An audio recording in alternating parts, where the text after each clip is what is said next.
सांस अंदर लेना, सांस को बाहर निकालना, ये हमारी बॉडी में होने वाला वो प्रोसेस है जो कि लाइफ टाइम चलता रहता है और इसी प्रोसेस की वजह से हम जिंदा रह पाते हैं। हम तकरीबन 1 मिनट में 12 से 20 दफ़ा सांस लेते हैं। इस सांस लेने के दौरान हमारे इन्वायरमेंट में से हमारी बॉडी में पाए जाने वाले सेल्स को ऑक्सीजन मिल पाती है। ठीक इसी तरह से हमारी बॉडी से कार्बन डाइऑक्साइड भी बाहर निकल पाती है।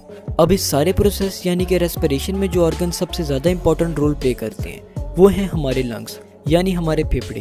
हमारी बॉडी में 2 लंग्स प्रेजेंट होते हैं और ये लंग्स रिब केज के अंदर प्रेजेंट होते हैं। एक लंग हमारी बॉडी की लेफ्ट साइड पर होता है जबकि दूसरा राइट साइड पर। ये जो लेफ्ट वाला लंग होता है ये 2 लोब्स में डिवाइडेड होता है जबकि राइट वाला लंग 3 लोब्स में डिवाइडेड होता है और हमारा राइट वाला लंग थोड़ा सा बड़ा भी होता है। अगर हम अपने लंग्स के वेट की बात करें तो अप्रॉक्सीमेटली हमारे लंग्स का वेट 1.3 kg तक होता है। लंग्स का शुमार हमारी बॉडी के सबसे लार्जेस्ट ऑर्गन्स में होता है। अगर हम हमारे लंग्स में पाए जाने वाली एयरवेज की लेंथ की बात करें तो इनकी टोटल लेंथ 1500 माइल्स तक हो सकती है। एक एवरेज एडल्ट ह्यूमन के लंग्स अपने अंदर 6 लीटर्स तक एयर को होल्ड कर सकते हैं। चलिए जानते हैं कि हमारे लंग्स काम कैसे करते हैं और कैसे हमारे ब्लड में से कार्बन डाइऑक्साइड को रिमूव करके ऑक्सीजन को ऐड करते हैं।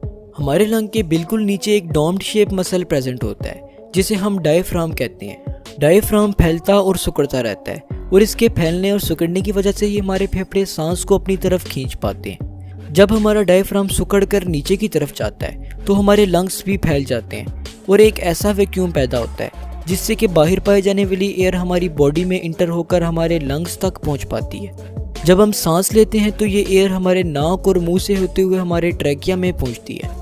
ट्रैकिया को हम सांस की नाली यानी कि विंड पाइप भी कहते हैं। ट्रैकिया आगे जाकर 2 पार्ट्स यानी लेफ्ट और राइट ब्रोंकाई में डिवाइड हो जाती है। अब जैसे दरख्त की कोई ब्रांच आगे से मजीद छोटी छोटी नैरो ब्रांचेस में डिवाइड होती है, ठीक इसी तरह ब्रोंकाई भी आगे डिवाइड होती जाती है और मजीद नैरो होती जाती है। एयर इन ट्यूब्स में से आगे बढ़ती रहती है और ये ट्यूब्स एल्वियोलाई में जाकर ख़त्म होती हैं। एल्वियोलाई हवा के छोटे छोटे सैक्स की फॉर्म में होते हैं और हमारे फेफड़ों में एल्वियोलाई की तादाद 300 मिलियन तक होती है। एल्वियोलाई में ऑक्सीजन एयर से निकलकर एल्वियोलाई की वाल्स के जरिए से हमारे ब्लड में ऐड हो जाता है और फिर ये ब्लड ऑक्सीजनेटेड होकर सीधा हमारे दिल की तरफ जाता है।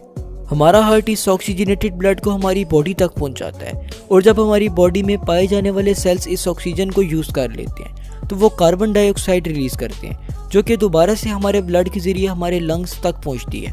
अब जब डायफ्राम वापस फैलता है तो हमारे लंग्स सिकुड़ जाते हैं जिससे कि हम CO2 गैस को अपनी बॉडी से बाहर निकाल देते हैं जिसे हम एक्सहेलेशन कहते हैं और इस तरह ये प्रोसेस हमारी पूरी ज़िंदगी के दौरान चलता रहता है। तो होप सो आपको हमारे लंग्स के काम करने का मैकेनिज्म तो समझ आ ही गया होगा।